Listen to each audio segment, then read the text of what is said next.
Hello everyone and welcome back to a new video on my channel. Tonight I'm planning to do a bit of deep sky astrophotography with this astrophotography setup. Today's video is about a specific topic. So a question I received multiple times is, should I capture long exposure times, so let's say 5 to 10 minutes, or should I capture shorter exposure times, so let's say 30 seconds or 1 minute? For today's video I'm planning to capture a relatively bright object because I'm planning to see a few structures in an image that has a total exposure time of 5 to 10 minutes, and in this video I'm planning to capture one very long exposure time, and on the other side I'll try to capture multiple short exposure times, because that's a question I receive quite often, because people always ask me, why should I capture multiple images and stack them together, and why is it not possible to capture just one very long exposure time? It's very easy to answer that, because when stacking multiple images, we'll have less noise. Because the problem is, when collecting a very long exposure time, we'll have more noise in our final results, even with a cool dedicated astrophotography camera. Therefore, I often use exposure times between 1 minute and 5 minutes, but tonight I'm planning to use a shorter exposure time in order to be able to see actual differences between these different images. So I'll try to capture 30 seconds or 1 minute, something in that range, and on the other side I'll try to capture one single exposure time, let's say 5 to 15 minutes, something in that range, in order to hopefully see a difference between a single image and its stacked image. So this is the idea for tonight's astrophotography session. So in this video I'll guide you through the process of capturing a deep sky object with this setup, and I really hope that I can answer this question in the course of this video. So join me for a new night of astrophotography from my backyard. Before starting the astrophotography session, I'd like to briefly introduce the entire setup that we'll be using for tonight. So the basis of this entire setup will be the HEQ5 Pro go-to mount. It's a great mount that I really like to use for astrophotography. As you can see, this setup is still frozen because I've used it last night for astrophotography, and it was definitely quite cold, so minus 5 degrees Celsius. Tonight the temperatures might drop even further, so to around minus 10 degrees Celsius. The telescope that I'm planning to use is the Oscar SQ-A55 telescope, which is a quintuplet refractor telescope. This telescope has a fake length of 264 millimeters, which is perfect for tonight's object. So on the top I'm planning to use a guiding system, so it's a 60mm guide scope, and in the back I'm using the CWO AXI 120mm mini mono guiding camera. So this is basically the entire astrophotography setup that I'm planning to use for tonight. It's important for me to use a guiding system because, as I have already mentioned, tonight I'm planning to capture one very long exposure time, so let's say 5 to 15 minutes, and that is definitely not possible without using a guiding system. So when not using a guiding system, the maximum exposure time would be in the range of 1 to 3 minutes, depending on the camera you're using. So, and for sure depending on the mount that you are using. But when using a guiding system, I can hopefully capture a very long exposure time, so let's say 10 minutes, without getting star trails in the end. That's at least the plan for tonight. So the mount is already pointing to Polaris, because I've used this setup last night for astrophotography, and I have already done the polar alignment process. So now we have to wait until it's dark enough. Tonight there will be a long, cold winter night, which is the best time for me to do deep sky astrophotography. So now we have to wait until it's dark enough. Right now there are no clouds, and the conditions will be the exact same tonight. So perfect conditions for doing astrophotography tonight. So see you later when actually capturing these images. Hello everyone and welcome back. As you can see, I was able to capture the images I have planned to capture for this test. So something that is important for me to mention before actually talking about both images is that it was very challenging for me to really capture a good image with very long exposure time, because planes and satellites were always crossing the actual field of view, which means I had to delete multiple images, because I've used an exposure time of 10 minutes, and when a plane is crossing your field of view, I had to delete this image, which means I'm losing 10 minutes of total exposure time, which means I need to capture another image with 10 minutes, and therefore it took me quite a long time to actually get a good image of the Horsehead and the Flame Nebula with a total exposure time of 10 minutes. Before really talking about both images, it's important for me to talk about why it's important to really stack multiple images in astrophotography. So in this image, this is a single image I've captured of the Horsehead and the Flame Nebula, and in this case we do have a very low signal to noise ratio, because in this image we do have signal and noise.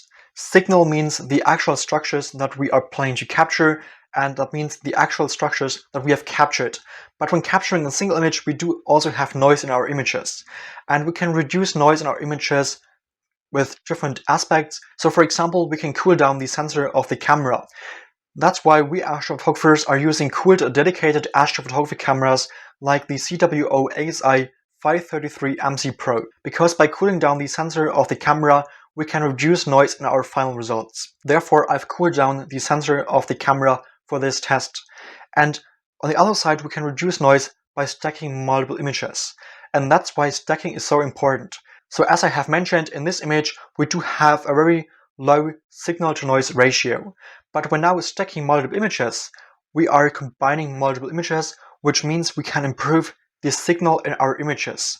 And by combining multiple images, we can reduce noise in our final results, which is what we're planning to achieve. Therefore, when stacking multiple images together, we can improve the signal-to-noise ratio, which means we'll achieve a higher signal-to-noise ratio, which means we can improve signal in our images, so the details, and on the other side, we can reduce noise in our final results, which is what we are planning to achieve. So astrophotography is always about achieving a very high signal-to-noise ratio. So when using a very long exposure time, we are losing a lot of details, structures, and colors, especially in these very bright objects in the night sky. That is something that you can already see in this image. So this is the single image with a total exposure time of 10 minutes, and as you can see, these stars are very bright. And we're now switching to the stacked image.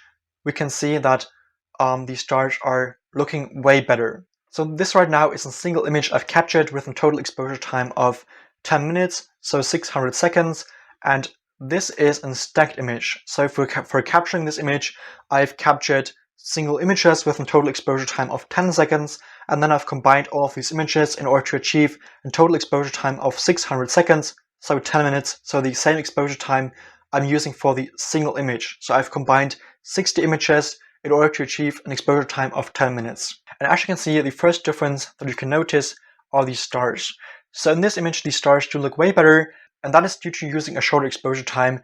So in this case, as you can see, we're losing a lot of details, structures, and colors in these stars. But now let's zoom in to get a better view of this deep sky object. Here we go, and now let's zoom in the other image as well in order to see a few more details in this object. The first region I would like to focus on is this region of the Flame Nebula. So as I have mentioned, when using a very long exposure time, the stars do not look that good. Something I forgot to mention about the advantages of stacking multiple images in the beginning is that when using a very long exposure time, you will get star trails. At least the chance is higher to get star trails in the end, because the tracking of your mount might not be that good. In this case, I've used an auto-guiding system, therefore the stars do look very good still, so they're around, but I wanted to mention that before really talking about the differences. But now let's look at this star, so especially in this region. So something that a big difference that you can definitely see is that we're losing a lot of details in this region of the Flame Nebula. So in this case, when using a very long exposure time, we are losing details, structures, and colors, especially in these bright stars, and these stars will become relatively big in our image. And therefore, this star has a big impact on this region of the Flame Nebula. So as you can see, we're losing a lot of details in this region, and in this image, we do have more details, especially in this region, and that is why I always recommend to really stack these images in deep sky astrophotography. Another advantage of stacking that is very important is about photographing these bright objects in the night sky. So as you can see in this comparison, when using a very long exposure time, we are really losing details in these stars. But when photographing very bright objects, such as the Orion Nebula, for example, it's very important to really use shorter exposure times. Because when using a very long exposure time when photographing the Orion Nebula, we are losing a lot of details in the center of the nebula. Because the center of the Orion Nebula is very bright, and when using a long exposure time, you're losing both details, structures, and colors in the center of this object. Therefore, it's very important when photographing these brighter objects to really use a shorter exposure time. Depending on the camera and the telescope you're using, an exposure time of 1 minute is sometimes already too long to really have good images of the center of the Orion Nebula. Another example is also the Andromeda Galaxy. So when photographing the Andromeda Galaxy, it's also very important to use a shorter exposure time because the center of this galaxy is very bright, and when using a very long exposure time, you're losing a lot of details, structures, and colors in the center of this galaxy. And for me personally, the center of a galaxy is a very important part of my image when photographing galaxies. Therefore, when photographing these two objects, it's important to really use a shorter exposure time in order to really have good images of these objects. So as you can see, there's a big difference between these two images, especially in this image. So in this image, we're losing a lot of details, structures, and colors, especially when talking about these stars, but also when looking at these objects. So as I've mentioned, stacking really helps you to capture the best possible images of deep sky objects. So I really hope that this video was interesting and helpful to you, and I really hope that you were able to see the difference between one long image and multiple stacked images, because stacking multiple images in astrophotography is definitely one of the most important things that you have to do. If you have any further questions about the images I've captured or about this comparison, definitely feel free to ask me down below in the comments, and I will definitely help you. If you would like to further support me, you can now become a member of my channel. Becoming a member of my channel would really support me, and your support really means a lot to me. And if this video was interesting and helpful to you, I would really appreciate a like and a subscription. Otherwise, thank you so much for watching, and until next time, clear skies, Felix.